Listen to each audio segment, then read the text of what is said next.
Ok, y atravesando ahora la acera política e ideológica, vámonos para el frente.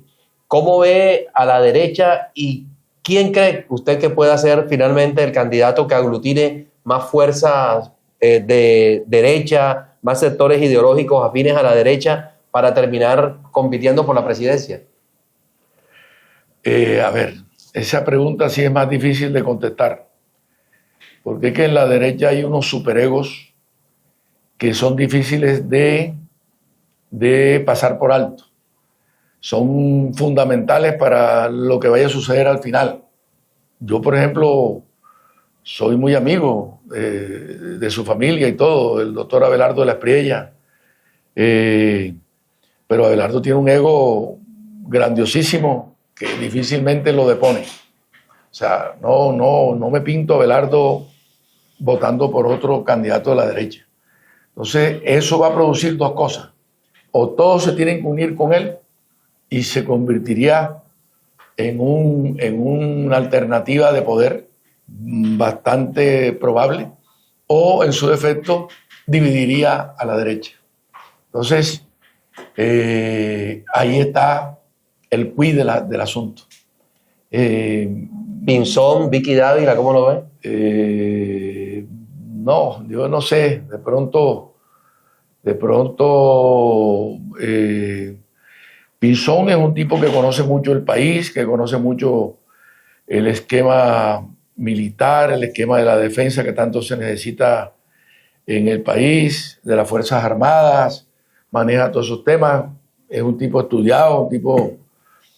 Me hubiera gustado mucho el ex canciller Murillo, no sé por dónde andará, me parece un tipo también muy inteligente, un tipo que maneja un lenguaje internacional, un tipo que tiene respaldo del gobierno americano, un tipo que defiende la ecología, un tipo que es un demócrata también, que también tiene la ventaja de representar a las negritudes. Colombia, el 50% de la población de Colombia son negros.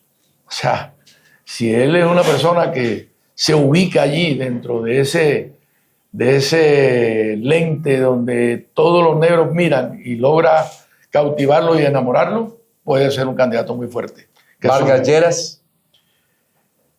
Germán Vargas Lleras ya tuvo su oportunidad, pienso yo. O sea, yo creo que él bajó la bandera cuando aceptó la vicepresidencia de Santos. Si él se hubiera mantenido por fuera, ya él hubiera sido presidente. Pero ya en este momento es mucho más difícil, muchísimo más difícil. Como tú te pintas a Vargas Lleras convenciendo a Abelardo de la Espriella para que vote por él. O viceversa. Tú te pintas a Abelardo convenciendo a Vargas Lleras para que vote por él. O sea, esos son unos egos superlativos que muy difícilmente se van a deponer, pero les va a tocar, porque si no, va a ganar la izquierda nuevamente. Y el proceso del Centro Democrático, usted sí ve que dentro de ese, digamos que esa sombrilla de precandidatos, 5 precandidatos presidenciales, 4 senadores y Papá Miguel, como le dicen al padre de Miguel Uribe Turbay, ¿hay posibilidad de un presidenciable que llegue lejos? Entre otras cosas, me parece un acto bellaco el hecho de hacer politiquería con la desgracia de un ser humano, el caso de Miguel Uribe Turbay. Yo conocí a su abuelo Julio César Turbay porque era padrino de Pedro Martín Leyes. Imagínate, yo milité en el Partido Liberal y con Pedro Martín Leyes 27 años, te estoy hablando de hace 20 años, se murió hace 47 años y conocí personalmente a su abuelo Julio César Turbay, presidente de Colombia. Me dolió mucho la muerte de Miguel, pero me pareció más doloroso el utilitarismo que hicieron de esa muerte. Trataron de hacer politiquería con eso, o sea, me parece un error. Eso fue un error en su momento. No sé qué tanto le duela en este momento, porque eso se polarizó, hicieron una polarización de la desgracia de Miguel. Unos estaban de acuerdo con que lo hubieran matado, otros estaban de acuerdo con que no lo hubieran matado, otros rechazaban la desgracia del asesinato, del crimen en ese momento, porque no se había muerto todavía el intento de crimen, pero desafortunadamente falleció. Todavía las autoridades de la ley no han podido descifrar a los autores intelectuales de ese execrable crimen, carajo, que acabó con una figura nueva de Colombia. De pronto yo pienso que Miguel Cid era una figura que tenía mucho chance de ser presidente. Yo pienso que sí. Le faltaba un poquito más de bagaje, un poquito más de... Pero era un muchacho que tenía no solamente buenas intenciones, sino que tenía carácter y que estaba demostrándolo. Pero, te repito, no veo quién lo reemplace. O sea, en este momento pensamos inicialmente que de pronto la esposa, de pronto surgió sorpresivamente lo del papá. Papá ya es una figura apagada, usted se da cuenta en el rostro de ese señor, puede ser un señor muy ilustre y todo, pero el señor no inspira mayores querencias. El panorama está difícil, compañero Jean-Pierre. Oiga, ¿y cómo? Pero con cualquiera que se unan, dan la pelea. Con cualquier nombre que se unan, dan la pelea. Es unidad, entonces es el quid del asunto. Es unidad. Si hay unidad, hay altas probabilidades de ganar. Alejandro, volvamos ahora al panorama de nuestra parroquia. Sí. ¿Qué diferencias hay entre el consejo los consejos donde estuvo usted? Porque en 27 años obviamente hubo varios periodos, y el consejo actual de Barranquilla. ¿El consejo ha venido perdiendo protagonismo en Barranquilla? Totalmente. Usted me pregunta a mí, que yo soy un dirigente político todavía, estoy metido en la pelea. ¿Tiene vigencia? ¿Tarjeta de operación vigente? ¿Quiénes son los concejales de Barranquilla? Yo de verdad que reconozco de nombre a 3, 4 concejales. El resto no sé quiénes son. No sé cuál es su hoja de vida. No sé cuál es su trayectoria. No sé qué han hecho. No he visto que hayan hecho un debate en favor de los intereses de la ciudad. Por ejemplo, yo durante 27 años mantuve un articulito así pequeñito para no permitir que los impuestos en Barranquilla subieran por encima del porcentaje de la inflación.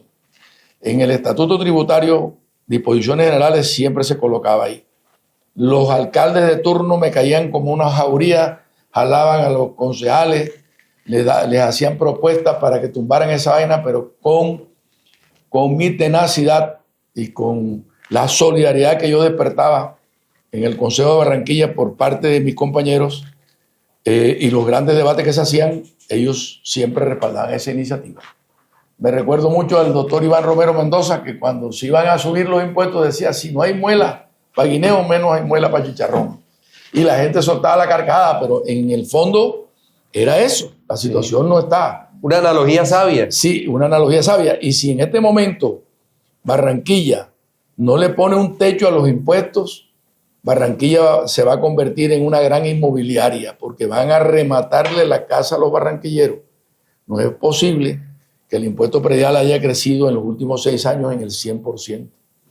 Si se ponen a analizar los incrementos que se han tenido de hace 6 años para acá, han subido en muchos casos el 100% y en otros casos, en otros estratos, más del 100%. Entonces, ¿a dónde vamos a terminar? O sea, a través del predial ya no es pagar un impuesto que valorice tu casa, sino es un impuesto como si fuera el arriendo que tú tienes que pagar para vivir en tu propia casa, pagar al Estado. Y todas las demás cosas que se pudieran arreglar en Barranquilla. Nunca fui abanderado y nunca respaldé el impuesto ese de alumbrado público, ni el impuesto de la tasa de vigilancia. Todo eso yo fui enemigo de eso. Por eso muchos me atacaron. Otros estaban felices porque me imagino que recibían algo. Pero de todas maneras, te repito, en Barranquilla hay que ponerle talanquera a los impuestos, porque se va a armar una revolución más temprano que tarde. O sea, aquí va a haber una revuelta grandísima porque la gente no tiene con qué comer. Entre las tarifas de la energía eléctrica y los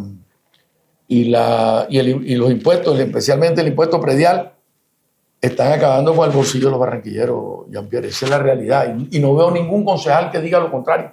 Todo eso se convirtió en un comité de aplauso, el foro, la ágora, que era el Consejo de Barranquilla, con prestantes figuras, los grandes debates, cuando vino la idea del Transmetro, cuando vino la reforma del POT, cuando vino la privatización de los servicios públicos, porque se presentó un caos en la prestación de los servicios públicos en su momento con las empresas públicas, con la Telefónica, etcétera.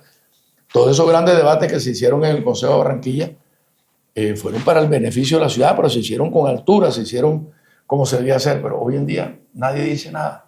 O sea, yo no veo noticias del Consejo diferentes a que eligieron al Contralor, eligieron al personero, aprobaron el presupuesto que presentó el alcalde, sin ninguna modificación, sin ningún debate, sin nada. Hay unos que dicen unos discursitos y después salen y se quedan callados, que son sospechosos. Yo no voy a mencionar los nombres, pero los tengo identificados. Hablan y después se callan. Eso nosotros en su momento le decíamos que eran los concejales flamingos. ¿Cómo así? Porque el flamingo es un animal muy bonito, muy hermoso, con un bello plumaje, que levanta la mano y se pone así. Entonces, a pedir cosas. Ah, ya. Entonces, esos concejales flamingos los teníamos identificados en ese entonces. ¿Y hoy hay flamingos en el consejo? Todos son flamingos. Eso parece una orquesta de flamingos. Entonces, sé que me voy a ganar de pronto la animadversión de algunos, pero no me importa. O sea, si se quieren enfrentar conmigo en cualquier momento y en cualquier campo, los puedo aceptar. No, porque usted está por encima del bien y del mal ya. Sí, por eso, pero es un comentario que lo hago aquí al margen, pero es que la verdad es esa. Barranquilla añora su otrora Consejo de Barranquilla. Allí habían figuras prestantes, Roberto Gerlén Echeverría, Abel Francisco Carbonell, Gonzalo Conde, Jairo Esmeral Ibáñez, muchísimas figuras que fueron concejales de Barranquilla, caramba, que pasaron por el Consejo y que hicieron historia en el Consejo con sus debates, con sus posiciones, con sus actitudes. Pero ya hoy en día sí, aquí ya se volvió aplausómetro corrido.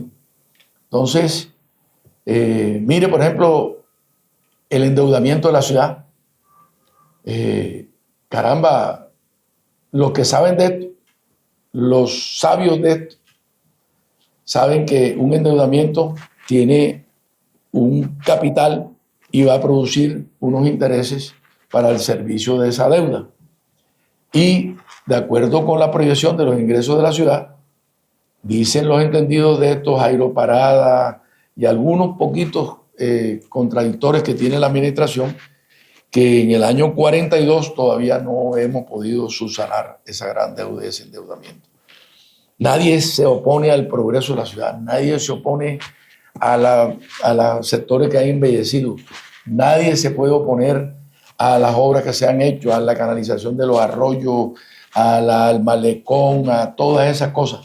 Pero hay que manejar la administración pública con un criterio técnico que no permita de pronto que la ciudad entre en cesación de pagos y que se vaya a dar una desgracia económica en el distrito de Barranquilla. Eso es posible. Yo no estoy diciendo que ni quiero ser portador de mal agüero, de desearle a la ciudad eso, no, al contrario. Le deseo a su alcalde y le deseo a la ciudad lo mejor, porque no puedo pensar en el mal para la ciudad, pero sí hay que revisar muchas cosas. Alejo, quedo muy agradecido. Bueno, mano. Y la invitación va a seguir abierta porque la campaña se va a calentar. Cuando tú quieras. Y a usted le gusta hablar de frente y sin tapujos, y a nosotros nos encanta escuchar a las personas con ese perfil. Sí, que esté por encima del bien y del mal, sí, señor. Y que sin temor a nada, ni con cálculos políticos, ni midiendo las palabras, se expresen. Así es. Yo pienso que allí donde está el éxito del ser humano, donde está la verdadera libertad del ser humano, ser libre para expresar lo que siente, lo que piensa, lo que ve, y que censuren las cosas que están mal hechas, que aplaudan las cosas que están bien hechas, o sea, pero hay que tener libertad. Porque el ser humano lo hizo Dios a su semejanza. Y yo pienso que el Dios de la libertad es el Dios supremo que nos gobierna a todos nosotros.